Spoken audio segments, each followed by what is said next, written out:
السلام عليكم ورحمه الله وبركاته. من وسط القاهره القلعه محمد علي اهي زوجيه قلعه اهي. محدش يزايد علينا بالوطنيه، لان احنا الحمد لله ابا عن جدا الحمد لله وطنيين وخدمنا في الجيش. انا عمي قعد 9 سنين في الجيش وحارب اليمن 9 سنين في الجيش ماشي، وابويا حارب في 73 وابويا مقضي جيش بعد حربيه. اعوذ بالله من انا مقضي جيش 3 سنين، واوريكم الكلام الاول في فيديو صور ابويا في لبس الجيش وصور ابويا وصوري، ومحدش يزايد علينا عشان احنا اعوذ بالله من انا واسرتي الحمد لله الحمد لله ربنا يعلم اللي احنا عاملين ازاي واحنا ايه. فما حدش بقى يجي بقى ما نعرفش امه وجنسيتها ايه ولا ابوه جنسيته ايه ولا ما نعرفش اصله ولا فصله ويزايد علينا، واحنا الحمد لله مصريين وابا عن جدا ومحصلين وربنا اللي يعلم.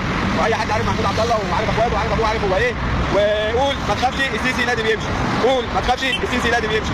احنا بص اعوذ بالله من ولد انا ما اخافش الا ربنا سبحانه وتعالى.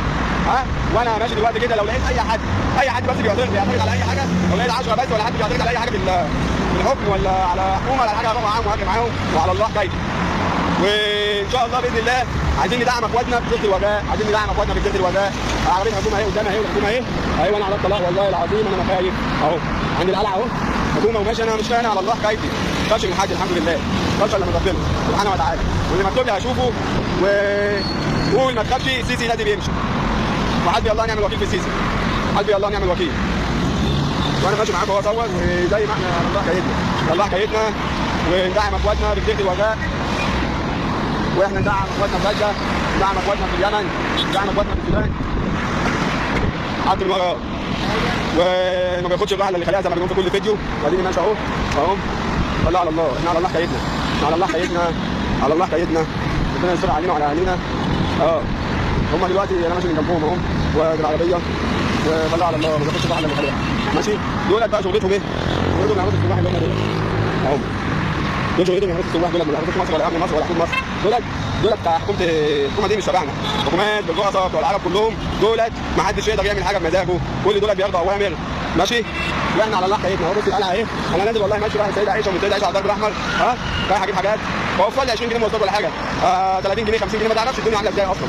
ولسه طول ما احنا ساكتين وطول ما في ناس ساكته وطول ما في ناس مطبله وطول ما في ناس معرضه وطول ما في ناس بتاخد على دماغها هيعملوا فينا اكتر من كده. انما احنا المفروض نتكلم وما نسكتش عشان احنا اوسخ من الاحتلال.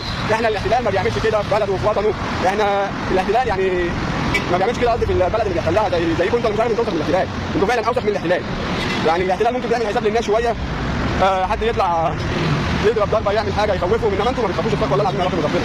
اللي بيخاف من ربنا اللي بيخاف ربه ما يخافش منه، انما اللي بيخافش ربه ده بقى هو اللي بيخاف منه. ده يلا كده قلعه اللي بعض الامارات يطلعوا منها الاثار اتهرب ولا خدوه حاجه اللي هم بيطوروا بيعملوا، والبيوت دي كانت كلها بيوت مساكن الناس كانت بتجي هنا والعماير قديمه شالوا كله دوت وكل ده كان تحتيه اثار طلعوا اثار بكيلو من هنا وبعمل واحد من الامارات ماشي. القلعه اهي ماشي، والجوامع الاثريه القديمه بتتهد الجوامع الاثريه القديمه بتتهد وقديمه وجديده بقى اثري ومش اثري بيتهد من ايام الدوله الفاطميه والعثمانيه بيهدوا الجوامع كلها مفيش جامع بيتطور وما سمعتش بصراحه مش عنصريه مني، ما سمعتش عن كنيسه اتهدت، انا ما سمعتش عن كنيسه اتبنت ماشي، انما كنيسه اتهدت لا. يا اخوات المسلمين عارفين كل ده عارفين الكلام ده، ليه ما نتكلمش بقى؟